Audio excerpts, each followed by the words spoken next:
우리가 지난주까지 마태복음을 통해서 마지막 때를 준비하는 일에 대해서 함께 살펴봤습니다.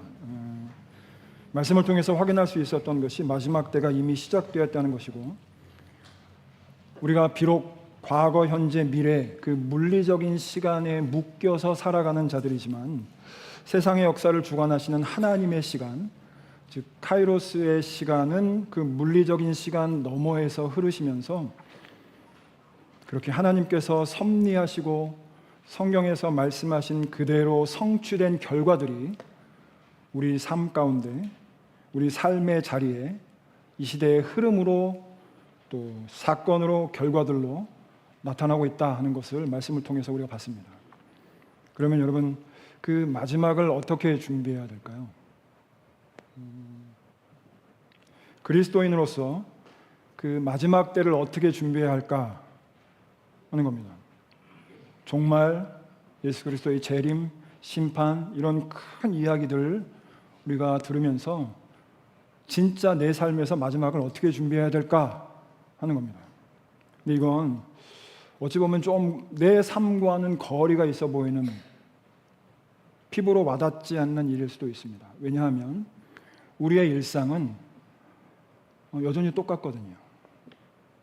달라진 것 없고 바뀌는 것 없고 매일 그 반복되는 일상이 계속되는 것 같기 때문에 그렇습니다. 근데 이 얘기는 여러분에게 드리는 말씀이기도 하지만 제 얘기입니다. 여러분, 제가 이번 주에 어떻게 지냈을 것 같으신가요? 담임 목사님이 안 계세요. 그래서 모르셨을 수도 있는데 제가 굉장히 긴장하면서 지냈습니다.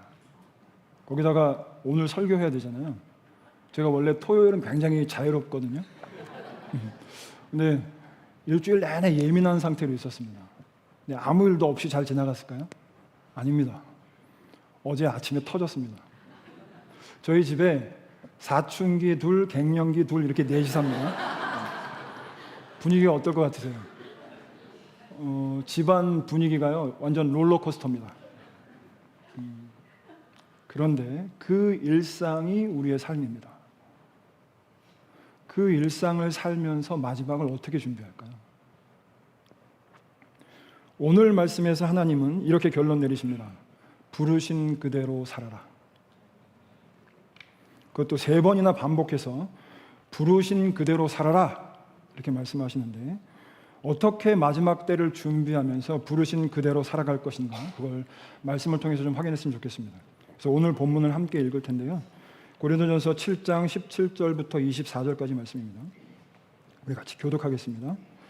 제가 먼저 17절 읽겠습니다. 신약성경 270페이지에 있습니다. 제가 먼저 17절 읽겠습니다. 오직 주께서 각 사람에게 나눠주신 대로 하나님이 각 사람을 부르신 그대로 행하라. 내가 모든 교회에서 이와 같이 명하노라. 할례자로 부르심을 받은 자가 있나?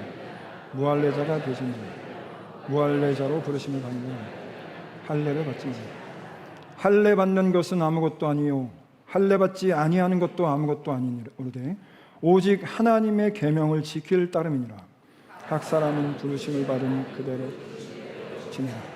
내가 종으로 있을 때에 부르심을 받았느냐? 염려하지 말라. 그러나 내가 자유롭게 될 수 있거든 그것을 이용하라.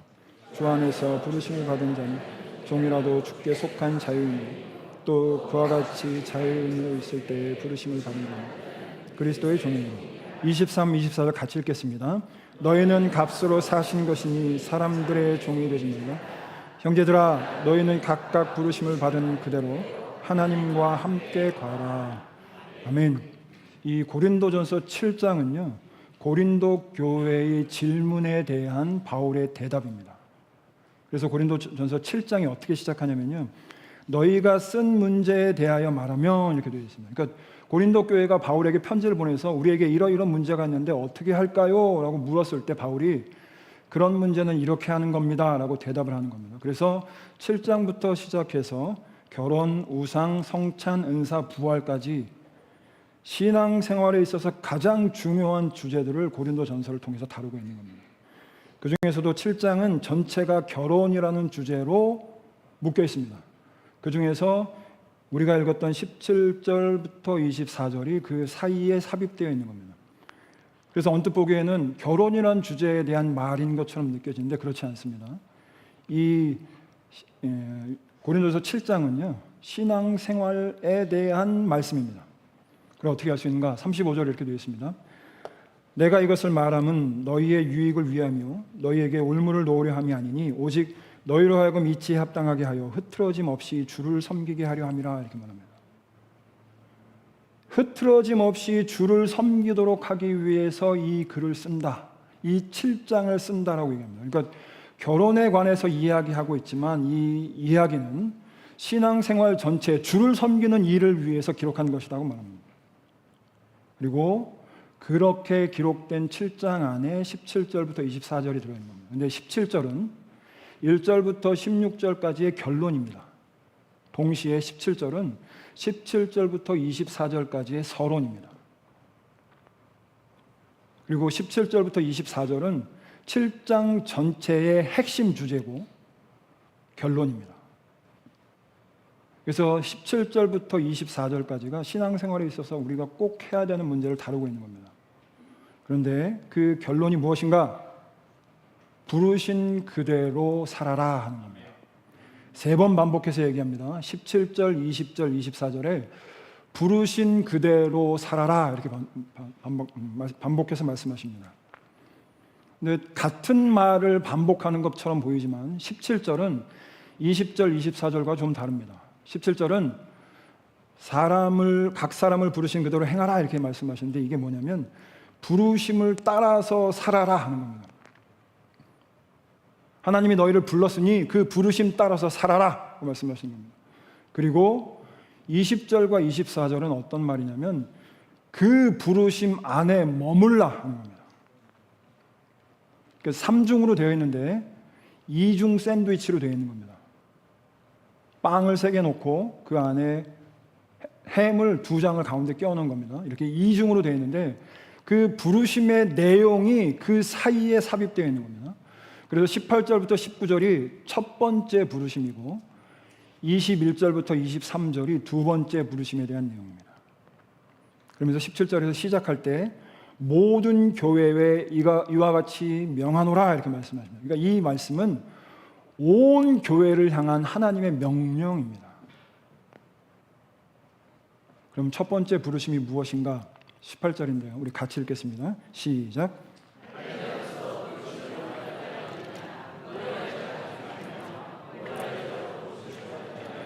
할례를 받지 말라 이렇게 말씀합니다. 지금 바울이 부르심에 대해서 이야기하면서 할례의 문제를 언급합니다. 여기서 2가지를 얘기하는데요. 할례 받은 자가 부르심을 받았느냐? 그러면 무할례자가 되지 말라고 얘기합니다. 또 무할례자일 때 부르심을 받은 자는 할례자가 되지 말라고 얘기합니다. 왜 이렇게 말할까? 여러분들이 잘 아시는 것처럼 유대인들은요 남자아이가 태어나면 태어난 지 8일 만에 할례를 행합니다. 왜 할례를 행하는가? 그 할례는 내가 하나님의 백성이라는 표식입니다. 그래서 할례를 행하는데 이 당시에 어떤 문제가 있었냐면 이 로마 교회, 고린도 교회, 로마 시대 교회는 2 그룹이 존재했습니다. 한쪽 그룹은 할례를 받은 그룹, 한쪽 그룹은 할례를 받지 않은 그룹. 할례를 받은 그룹은 유대인으로서 그리스도를 믿게 된 자들, 또 반대쪽은 이방인으로서 그리스도를 믿은 자들, 그렇게 교회 안에 2 그룹이 존재한 겁니다. 근데 문제는 유대인으로 할례 받은 그리스도인들이 어떤 주장을 하냐면 예수 그리스도를 믿는 것만으로는 구원을 받을 수 없어, 할례가 필요해 라고 주장하는 겁니다. 그래서 그 영향을 받은 이방인 그룹에서 그래? 예수 믿는 것 갖고는 안 돼? 그럼 할례 받아야지 하고 할례를 받으려고 하는 사람이 나타난다는 겁니다. 반대로 유대인 그룹 중에 할례는 아무 소용없고 예수 그리스도를 믿는 믿음만이 우리를 구원해 라는 것에 눌려서 자신이 받은 할례를 지우려고 하는, 할례의 흔적을 지우려고 하는 사람들이 나타났다는 겁니다. 그래서 바울이 뭐라고 얘기하느냐? 할례 받는 그것 바꾸지 말라고 얘기하는 겁니다. 근데 이건 초대교회에 있어서 뜨거운 논쟁거리였습니다. 사도행전 15장에 기록되어 있는 역사상 첫 번째 교회 회의의 주제가 무엇이냐면 바로 이 할례 문제였습니다. 할례가 구원의 중요한 문제인가? 할례를 받아야 구원이 되는가? 그리스도인은 할례를 받을 것인가 말 것인가? 그 주제로 교회 회의를 할 정도로 이 문제는 교회에 있어서 아주 뜨거운 논란거리였습니다. 그러면 도대체 할례가 무슨 의미가 있길래 이렇게 심각하고 뜨거운 논쟁을 불러일으켰을까? 창세기 17장 7절 10절 말씀입니다.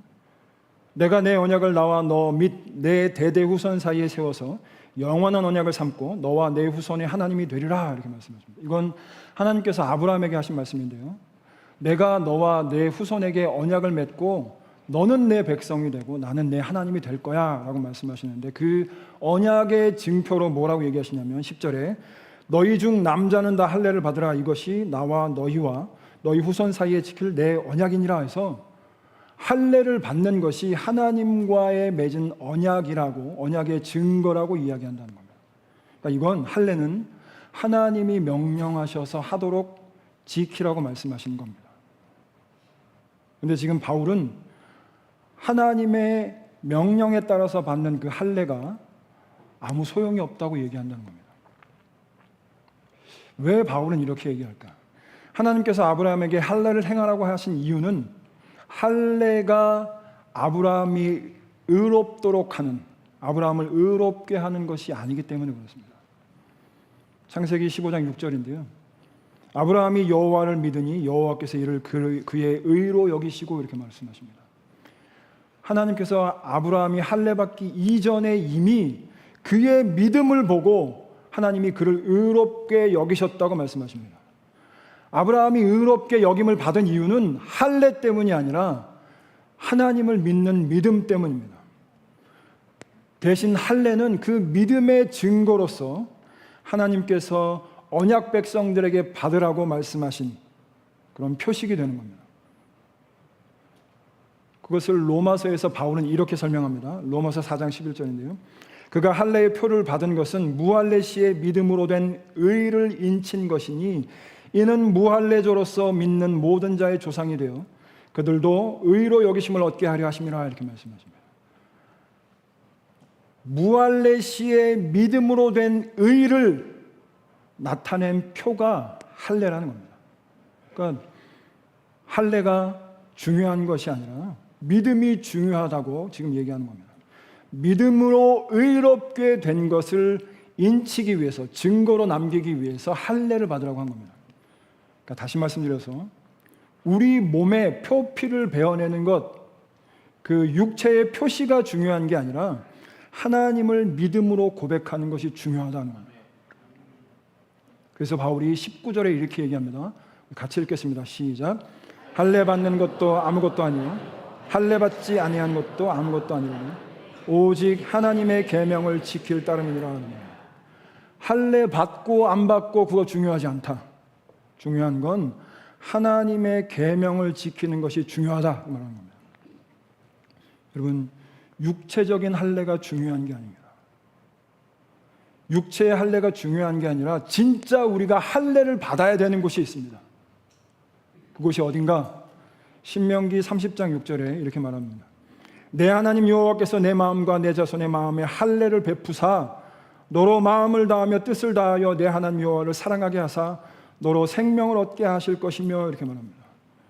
여러분, 우리가 진짜 할례를 받아야 하는 곳은 우리의 육체가 아니라 우리의 마음이라고 말씀하십니다. 마음의 할례를 받고 마음의 믿음의 흔적이 남아야 된다고 말씀하십니다. 마음의 믿음의 각인이, 믿음의 증거가 남아야, 그래야 우리가 하나님의 뜻을 이루며 살 수 있다고 말씀하시는 겁니다. 여러분, 마음의 할례를 받는 일이 육체의 할례를 받는 일보다 훨씬 더 중요한 일입니다. 그래야 우리가 하나님의 말씀에 순종하고 하나님을 사랑하고 믿음으로 살아갈 수 있는 겁니다. 그런데 여기서 더 깊이 생각해 봐야 됩니다. 왜 하나님께서 이 할례의 문제와 계명을 지키는 문제를 연결시켜서 말씀하셨을까요? 이렇게 하면 이해가 더 쉬웠을 겁니다. 말씀 안 듣는 불순종하지 마. 계명 지키는 순종을 해야 돼. 이렇게 연결시키셨으면 그렇지 순종해야지라고 이해가 더 빨랐을 텐데 지금 율법을 지켜서 행하는 할례의 문제와 똑같이 계명을 지키라는 말씀을 연결시켜서 얘기한다는 겁니다. 왜 하나님께서 육체의 할례를 말씀에 순종하는 삶의 반대로 이야기하실까요? 이것 때문입니다. 유대인들이 할례를 받았습니다. 그런데 그 할례가 자신의 육체에 한 그 할례가 믿음의 증거, 구원의 증거가 되는 겁니다. 마음으로는 하나님을 섬기지 않으면서 마음으로는 하나님과 따로 살아가면서 내 육체의 할례가 있으니까 나는 구원받았어 라고 말한다는 겁니다. 그래서 예수님께서 바리새인을 향해서 외식하는 자라고 말씀하신 겁니다. 왜냐? 고아와 과부를 사랑하고 섬기고 도와주라고 말씀하신 하나님의 말씀은 귓등으로도 안 들으면서 기도하고 11조하고 거룩한 옷을 입는 그 육체의 행위로 나는 구원받은 백성이야 라고 자랑거리로 삼았기 때문에 그렇습니다. 이건 우리 역시 마찬가지입니다. 우리의 마음은 그렇지 않은데 내 행위가 믿음의 증거라고 구원의 증거라고 생각하는 것은 문제가 있는 겁니다. 여러분, 행위보다 훨씬 더 중요한 게 마음의 할례, 하나님의 말씀에 순종하는 겁니다. 사랑하는 소망교회 성도 여러분, 사랑하셔야 됩니다. 어떻게 사랑하시느냐? 정말 사랑할 수 없을 것 같은 사람을 사랑하셔야 됩니다. 순종하셔야 됩니다. 여러분, 낮아지셔야 됩니다. 섬기기 위해서 낮아지셔야 합니다. 왜 낮아져야 하는가? 하나님의 말씀이기 때문에 그렇습니다. 기뻐하셔야 됩니다. 감사하셔야 됩니다. 이 모든 하나님의 말씀에 순종하는 그런 삶을 사셔야 되는 겁니다. 그런데 이게 쉽지 않습니다. 여러분, 지금 이 말씀을 듣고 예배가 끝나고 이 자리를 나가서 여러분이 정말 마음에 안 들어하는 사람을 얼굴을 마주하면 여러분 어떻게 하실 겁니까? 똑같이 하시지 않을까요? 가시돋친 말이 나오고, 그래서 가슴이 너무 아픕니다. 우리가 말로는, 말씀으로는 귀에 못이 박히도록 듣는데 우리가 실천하지 못하기 때문에 어떻게 해야 될까요, 여러분? 어떻게 해야 될까요? 여호수아서 3장 8절입니다. 우리 같이 읽겠습니다. 시작. 너는 언약궤를 맨 제사장들에게 명령하여 이르기를 너희가 요단 물가에 이르거든 요단에 들어서라 하라. 지금 하나님께서 여호수아에게 명령하신 겁니다. 뭐라고 명령하시냐면 제사장들에게, 법궤를 맨 제사장들에게 이제 요단강을 건널 거니까 요단강 물, 그 요단강 물로 들어가라 명령을 하는 겁니다. 그런데 이때가 언제냐면 요단강이 범람하는 우기입니다. 그래서 강물이 넘치고 잘못 들어가면 빠져 죽는 그런 때입니다. 그런데 제사장들에게 뭐라고 하냐면 그 요단강으로 걸어 들어가라고 말하는 겁니다. 제사장들 마음이 어땠을까요? 두렵지 않았을까요? 이거 괜찮은가? 걸어 들어가면 살 수 있을까? 나 들어갔다가 잘못 죽는 거 아니야? 그런 마음이 없었을까요?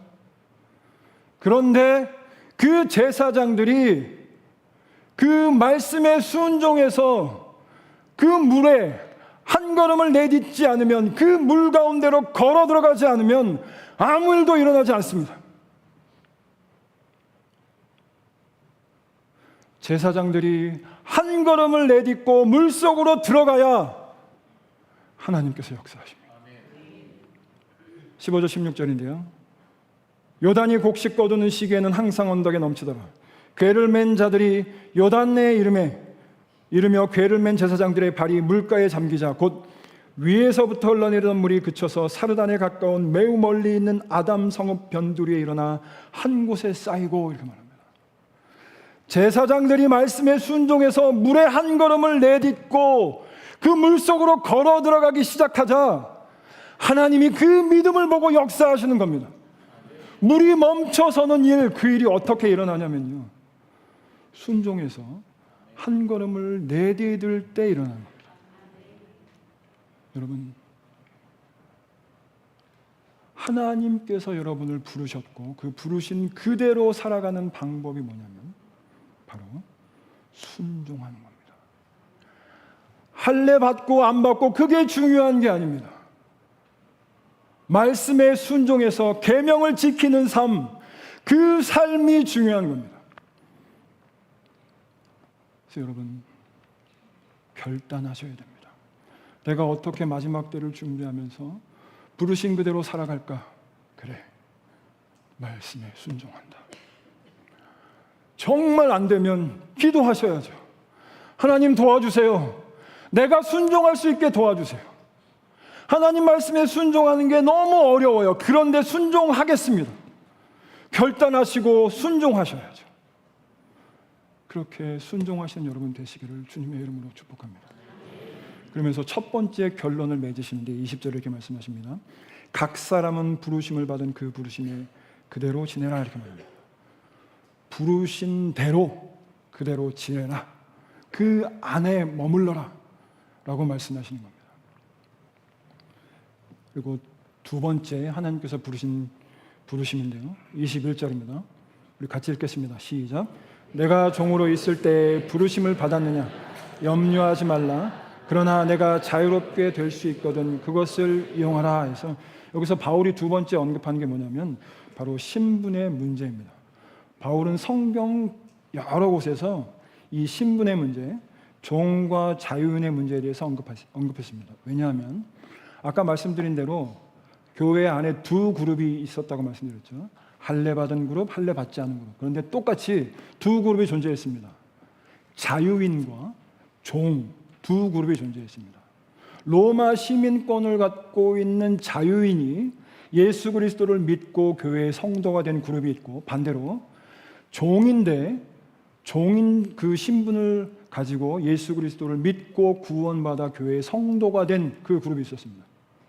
이렇게 두 그룹이 함께 존재했던 겁니다. 그런데 바울이 그런 이 두 그룹 중에 노예로 부름받은 그룹을 향해서 뭐라고 말씀하시냐면 염려하지 말라고 얘기한다. 왜 염려하지 말라고 할까요? 노예는 그 당시에 말 그대로 노예입니다. 노예 시장에 물건처럼 팔려가기 위해서 거의 벗겨진 채로, 벌거벗겨진 채로 목에 쇠사슬을 메고 시장에 나와 있으면 주인들이 지나가다가 마음에 드는 노예를 삽니다. 돈을 주고 삽니다. 그렇게 사서 집으로 데려가서 귀를 뚫고 그 귀에 주인의 표식이 달려있는 귀걸이를 합니다. 이제부터 넌 내 소유야. 그리고 이 노예는 어떤 삶을 살게 되냐면 자신의 의지, 자유, 소유 아무것도 없는 가장 천한 신분으로 살아가게 됩니다. 학자들 따라 견해가 다르지만 500만에서 600만 명의 노예가 로마 시대에 있었다고 얘기합니다. 어마어마한 숫자의 노예가 있었습니다. 근데 이 노예들이 어떤 취급을 받았냐면 사람하고 말이 통하는 짐승 취급을 받았습니다. 그런데 지금 바울이 뭐라고 하냐면 노예로 부르심을 받았느냐? 염려하지 말라라고 얘기하는 겁니다. 그리고 그 뒤에 하반절에 또 이렇게 얘기합니다. 그러나 내가 자유롭게 될 수 있거든 그것을 이용하라, 이렇게 얘기합니다. 그러니까 이 뉘앙스를 보면, 그냥 보면 어떤 느낌이냐면 노예로 있는 것 염려하지 말고 기회가 되면 자유인이 되라, 이렇게 얘기하는 것처럼 보입니다. 정말 그럴까요? 그런데 그러나 내가 자유롭게 될 수 있거든 그것을 이용하라라는 그 성경 구절을 한번 찾아보시면 거기에 숫자가 적혀 있습니다. 성경을 한번 보시겠습니까? 좋은 성경만 이런 숫자가 있습니다. 거기 뭐라고 써 있냐면요, 21절에 그러나 내가 자유롭게 될 수 있거든 하고 숫자 써 있는데 그게 각주로 가서 보시면 이런 말입니다. 자유할 수 있어도 그대로 지내라, 이렇게 하는 겁니다. 그러니까 헬라어 문법으로 이 문장은 두 가지로 해석이 가능합니다. 내가 자유롭게 될 수 있거든 그것을 이용해라 라는 말이 될 수도 있고, 자유할 수 있어도 그대로 지내라 라는 말이 될 수도 있습니다. 어떤 의미가 맞을까요? 근데 문맥상으로 보면요, 앞에 문맥에서 할례자는 무할례자가 되지 말고 있는 그대로 있고, 무할례자는 할례자가 되지 말라고 있는 그대로 있으라고 얘기한 문맥상 보면 아마도 이 내용은 자유할 수 있어도 그대로 지내라라는 말이 아닐까 싶습니다. 그러니까 바울이 지금 뭐라고 얘기하는 거냐면요, 노예로 했느냐? 걱정하지 마라. 그리고 그대로 자유할 수 있는 기회가 있다고 해도 그대로 지내라라고 얘기합니다. 왜 이렇게 얘기할까요? 그건 22절 때문입니다. 우리 같이 읽겠습니다. 시작. 주 안에서 부르심을 받은 자는 종이라도 주께 속한 자유이니. 예, 주 안에서 부르심을 받은 자는 주께 속한 자유이다 라고 얘기합니다.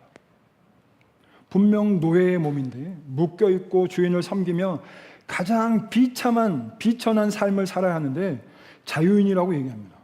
왜 그럴까? 왜냐하면 하나님께서 우리에게 자유를 주시는 분이기 때문에 그렇습니다. 예수 그리스도 안에서 우리를 자유롭게 하시는 분이기 때문에 그렇습니다. 로마서 8장 2절인데요.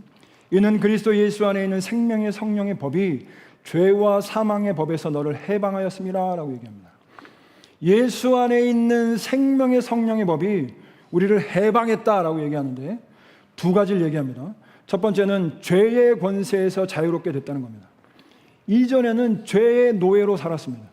그래서 죄를 지을 수밖에 없고 죄의 노예로 살고 그렇게 죄 가운데 살 수밖에 없는 자들이었습니다. 그런데 예수 그리스도를 믿고 나서 죄의 속박에서 벗어나서 죄를 거부할 수 있는 자유가 생긴 겁니다.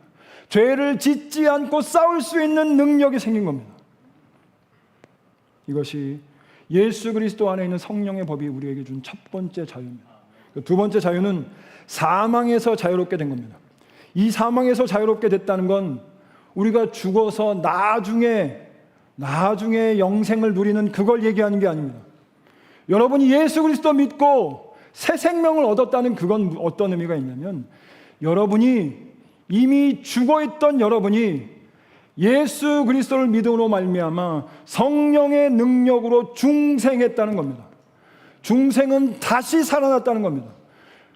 다시 말해서 여러분은 예수 그리스도를 믿음으로 부활한 겁니다. 부활한 삶을 살고 계신 겁니다.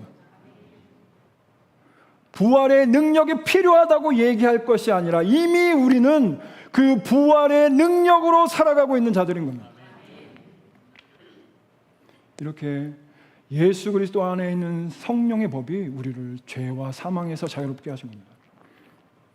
그리고 22절에 반대로 또 얘기합니다. 또 같이 읽겠습니다. 시작. 또 그와 같이 자유인으로 있을 때에 부르심을 받은 자는 그리스도의 종이니라 이렇게 말씀하십니다. 앞서는 종의 신분으로 예수 그리스도를 믿은 자들에게 얘기했다면 지금은 자유인의 신분으로 예수 그리스도를 믿은 자들에게 얘기합니다. 자유인으로 있을 때 부르심을 받았느냐? 그러면 그리스도의 종이라는 걸 잊지 말라고 말씀하십니다. 여러분, 로마 시민권을 갖고 있는 그룹입니다. 이 그룹은 자유인입니다. 그런데 로마 시민권을 갖고 있는 그룹이 어떤 느낌이냐면 평생 자신이 종으로 부리던 사람이 한 교회의 성도입니다. 내 집에서 내 노예로 나를 섬기던 사람이 한 교회의 성도로 형제 자매로 같이 있습니다. 어떤 느낌일 것 같습니까?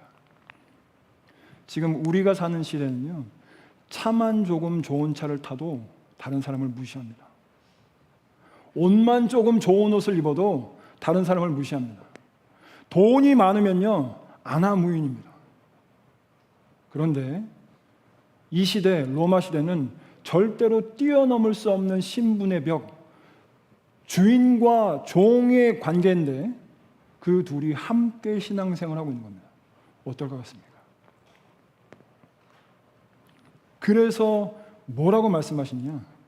네가 자유인이라 할지라도 그리스도의 종이라는 걸 잊지 말라고 말씀하시는 겁니다. 함께 있는 형제 자매를 무시하고 깔보는 일, 그런 일을 예방하기 위해서 이렇게 말씀하시는 겁니다. 그러면서 갈라디아서 5장 13절 이렇게 말씀하십니다. 형제들아, 너희가 자유를 위하여 부르심을 입었으나 그러나 그 자유로 육체의 기회를 삼지 말고 오직 사랑으로 서로 종노릇하라라고 말씀하십니다. 자유를 가지고 있는 주인들, 그들은 그 자유로 육체의 기회를 삼지 말고 사랑으로 종 노릇하라고 얘기한다. 그리스도의 종이 된다는 것, 그건 사랑으로 섬기는 걸 의미합니다. 내가 그리스도의 종이라면 어떻게 해야 된다고 얘기하는 거냐면 사랑으로 섬겨야 된다고 얘기하는 겁니다. 제가 소망교회를 생각할 때마다 정말 감사한 게 있습니다. 제가 소망교회를 너무너무 좋아할 수밖에 없는 이유가 있습니다. 그게 뭔지 아십니까? 제가 소망교회에서 사역을 하면서 제가 느끼는 게 뭐냐면 때로는 사역자들보다 훨씬 더 성품이 훌륭한 성도님들이 있다는 겁니다. 저는 그게 너무나 감사합니다. 근데 그걸 이번에 다시 한번 느꼈습니다. 전교인 수련을 하면서 우리 안수 집사님들, 장로님들, 권사님들이 섬기시는 모습을 보고 제가 소망교회는 진짜 소망이 있구나라는 걸 느꼈습니다. 그분들이 진짜 자유롭게 자발적으로 하시는 걸 보고, 조금 시켜서 했나요? 자발적으로 하시는 걸 보고 진짜 소망교회는 소망이 있구나, 하나님이 기뻐하시는 교회이구나라는 걸 느꼈습니다. 여러분, 사랑으로 종 노릇한다는 건 그겁니다. 자신이 가진 권리를 다 내려놓고 섬기는 자리에 가는 것. 내가 예수 그리스도의 종이라는 것을 기억하여서 섬기는 자리에 가는 것, 그것이 사랑으로 종 노릇하는 겁니다. 그러면서 23절에 이렇게 말씀하십니다. 우리 같이 읽겠습니다. 시작. 값으로 사시는 것이니 사람들의 종이 되지 말라라고 말씀합니다. 여기서 사람의 종이 되지 말라라고 말씀하시면서 너희가 값으로 산 것이다라고 얘기합니다. 앞서서 너희가 자유인이라도 주의 종이라고 말씀하시는 근거가 이겁니다. 자유인인데 왜 주의 종인가? 값으로 샀으니까요. 값을 주고 샀으니까요. 여러분, 물건의 값은 어떻게 매겨질까요? 어떤 물건이 가치 있다, 가치 없다, 그걸 어떻게 매길까요? 여러분, 이 그림이 뭔지 아십니까? 제가 처음에 이 그림을 보고 모나리자 언뜻 비슷한데 이렇게 생각했습니다. 근데 이 그림이 어떤 그림이냐면 레오나르도 다빈치가 그린 살바토르 문디라는 작품입니다. 왜 제가 이 그림을 보여드리냐면 이 그림이 전 세계에서 가장 비싼 값에 팔린 그림입니다. 2017년에 4억 5천만 달러, 우리나라 돈으로 5,062억에 팔린 그림입니다. 그림이 달라 보이죠? 그죠? 엄청 잘 그린 것 같죠? 왜 그런 줄 아십니까? 이 그림의 가치를 우리가 알았기 때문에 그렇습니다. 값을 알았기 때문에. 그런데 이 놀라운 일이 우리에게도 일어났습니다. 발가벗겨져서 목에 쇠사슬이 매인 채로 죄의 노예로, 사망의 노예로, 노예시장의 물건처럼 팔려야 되는 우리를 하나님이 값을 주고 사기 위해서 값을 지불하셨는데, 그 값으로 말도 안 되는 값을 지불하셨습니다. 그 값이 무엇인가? 예수 그리스도를 값으로 지불했습니다. 왜? 세상 그 무엇도 그 누구도 우리를 그리스도의 사랑에서 끊을 수 없다고 말씀하신 줄 아십니까? 왜냐하면 예수 그리스도보다 더 비싼 값을 지불할 수 있는 것이 없기 때문에 그렇습니다. 그 어떤 것도 예수 그리스도보다 더 비싼 값으로 우리를 사올 수 있는, 뺏어올 수 있는 것이 없기 때문에 그렇습니다. 우리는 그렇게 세상 그 무엇보다 귀한 값으로 지불되고 사신 하나님의 것입니다. 그래서 우리에게 뭐라고 말씀하시는 거냐면, 너는 값으로 산 것이다. 그러니 그리스도의 종으로 살고 사람의 종이 되지 말라라고 말씀하시는 겁니다.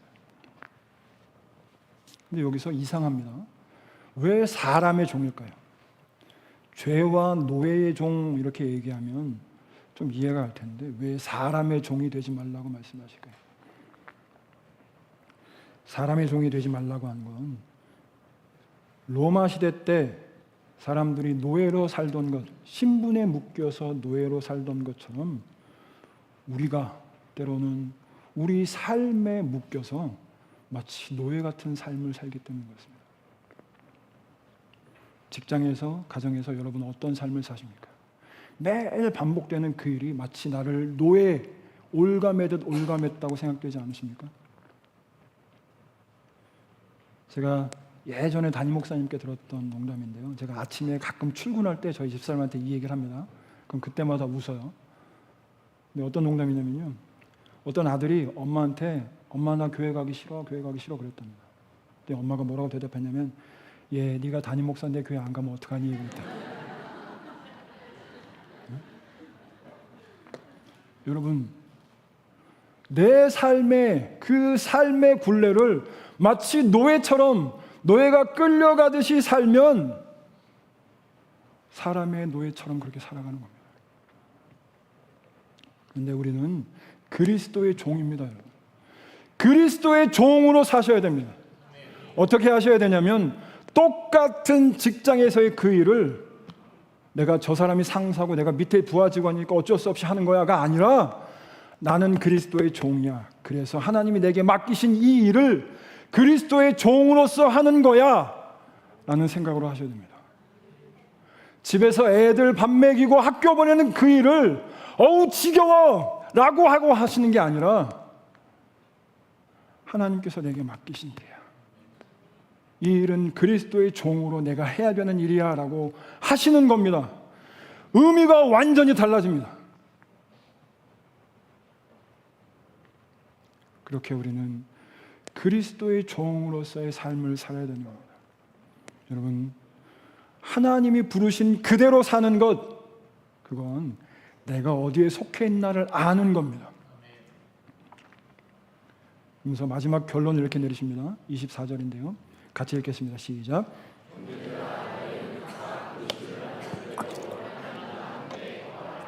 예, 그래서 바울이 부르신 그대로 행하라 라고 말합니다.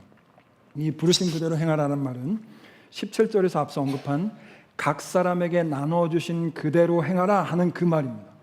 각 사람에게 나눠주신 것이 뭘까요? 예, 우리 삶의 상황이죠. 내게 허락하신 삶의 상황이죠. 그 삶의 상황 그대로 하나님께서 부르신 그대로 행하라. 그런데 하나가 붙습니다. 하나님과 함께 거하라. 하나님과 함께 거하는 게 뭘까요? 부르신 그대로 사는데 하나님과 함께 거하라고 말씀하십니다. 어떻게 해야 하나님과 함께 거하는 부르신 그대로 사는 게 될까요? 창세기 39장 1절, 2절 말씀입니다. 앞에 요절 잘못됐으면 저거 좀 고쳐주십시오. 1절, 2절입니다. 제가 읽겠습니다. 요셉이 이끌려 애굽에 내려가며 바로의 신하 치미대장 애굽 사람 보디발이 그를 그리로 데려간 이스마엘 사람의 손에서 요셉을 산이라. 여호와께서 요셉과 함께 하심으로 그가 형통한 자가 되어 그의 주인 애굽 사람의 집에 있으니 이렇게 말씀하십니다. 여러분, 요셉의 인생에서 형통하다는 표현이 여기에 처음 쓰였다는 거 아십니까? 이전에는 형통하다는 말이 없었습니다. 아버지 밑에서 호의하식하면서 형제들 중에서 제일 좋은 옷 입고 형제들 중에서 가장 많이 사랑받고 형들이 잘못하는 거 있으면 아버지한테 쪼르르 가서 일러도 아무도 뭐라 그러지 않고 아버지가 지켜주는 그런 떵떵거리고 편안하고 그런 삶을 살 때는 형통하다는 말이 없었습니다. 그런데 요셉이 노예가 됐더니 형통하다는 말이 붙었습니다. 이게 뭘까요? 도대체 이 형통하다는 말이 뭐길래 노예가 된 요셉에게 붙었을까요? 어떤 목사님이 이렇게 말씀하시더라고요. 이 의미가 정확히 나와 있는 구절이 있는데 이사야서 52장 13절을 봐라. 나중에 한번 찾아보십시오. 이사야서 52장 13절에 거기 형통하니라 라는 말에 또 각주가 붙어 있는데 그 의미가 뭐냐면 지혜롭게 행하니라 라는 겁니다. 요셉이 이때부터 지혜롭게 행했다고 얘기합니다. 왜 지혜롭게 행했을까요? 이전에는요, 하나님한테 물을 필요가 없었습니다. 아버지가 입혀주고 먹여주고 사랑받고 잘 좋은 삶을 살고 그럴 때는 하나님 앞에 묻고 하나님 이거 어떻게 해야 돼요? 지혜를 구할 필요가 없었습니다. 그런데 노예가 되고서 다 달라졌습니다. 이제는 하나님께 묻지 않으면 하나님 어떻게 해야 돼요? 하나님 나 어떻게 살아야 돼요? 하나님 내가 오늘 하루 어떻게 살아야 됩니까? 라고 묻지 않으면, 그래서 하나님께 지혜를 구하지 않으면 살 수 없는 삶이 되어버린 겁니다. 그랬더니 하나님이 형통하게 하나님이 그와 함께 하셨다고 얘기하는 겁니다. 여러분 힘드십니까? 힘들면 물으셔야죠. 하나님 어떻게 살까요? 하나님 나 오늘 어떻게 살까요? 하나님 도와주세요. 하나님 없으면 나 아무것도 할 수 없어요. 라고 물으셔야죠.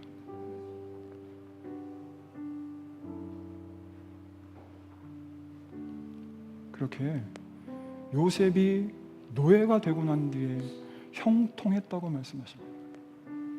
여러분, 그 크신 하나님이 요셉의 삶에 찾아오셨습니다. 그리고 그와 함께 하시고 그를 인도하시고 그렇게 그의 삶 가운데 하나님이 역사하신 겁니다. 그런데 성경 전체가, 성경에 기록된 모든 인물들이 하나님이 그렇게 삶의 자리로 찾아와서 그들과 함께한 기록을 남겨놓은 것이 성경입니다. 그렇게 하나님께서 그 사람들 한 사람 한 사람 찾아가셔서 그들의 삶 가운데 간섭하시고 역사하시고 그들을 인도해 가신 겁니다. 그런데 이스라엘만이 아니라 그 크신 하나님이 우리의 삶에도 찾아오셨습니다. 그 하나님이 지금 우리 삶에 찾아오셔서 우리의 삶을 통해 하나님의 역사를 풀어내시겠다고 말씀하시는 겁니다. 하나님이 내가 너와 동행하면서 너를 인도하고 네가 내 부르심 따라서 믿음으로 살아갈 수 있도록 함께 하겠다고 말씀하십니다. 여러분, 부르심 그대로 사셔야 합니다. 근데 그 부르심 그대로 사는 것이 어떻게 사는 것이냐? 하나님의 말씀에 순종하는 겁니다. 그리고 내가 하나님께 속한 자라는 걸 깨닫는 겁니다.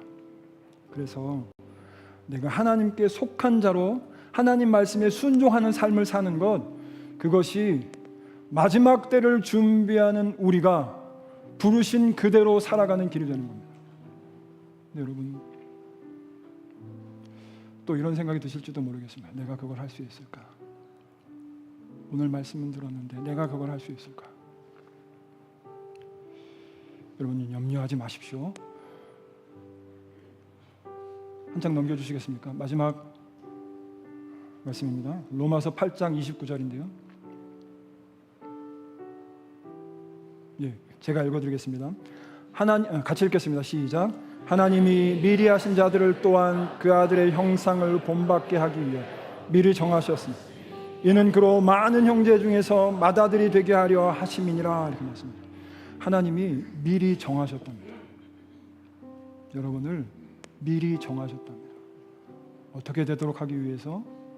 예수 그리스도의 형상을 본받게 하기 위해서, 예수 그리스도처럼 만들어가기 위해서 우리를 미리 정하시고 우리와 함께 하신다고 말씀하십니다.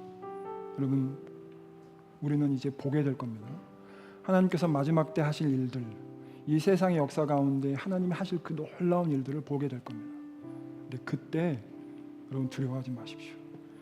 믿음으로 살아가며 하나님 말씀에 순종하고 내가 하나님의 소유라는 것을 알고 그렇게 예수 그리스도 안에서 살아가는 자들은 하나님이 그 삶에 함께 하시며 만들어 가시고 인도하시고 간섭하실 겁니다. 언제까지? 예수 그리스도의 형상을 닮아갈 때까지. 그렇게 믿음 안에서 순종하시고 하나님의 소유된 자로 살아가신 여러분 되시기를 주님의 이름으로 축복합니다. 우리 같이 마지막 찬양하도록 하겠습니다.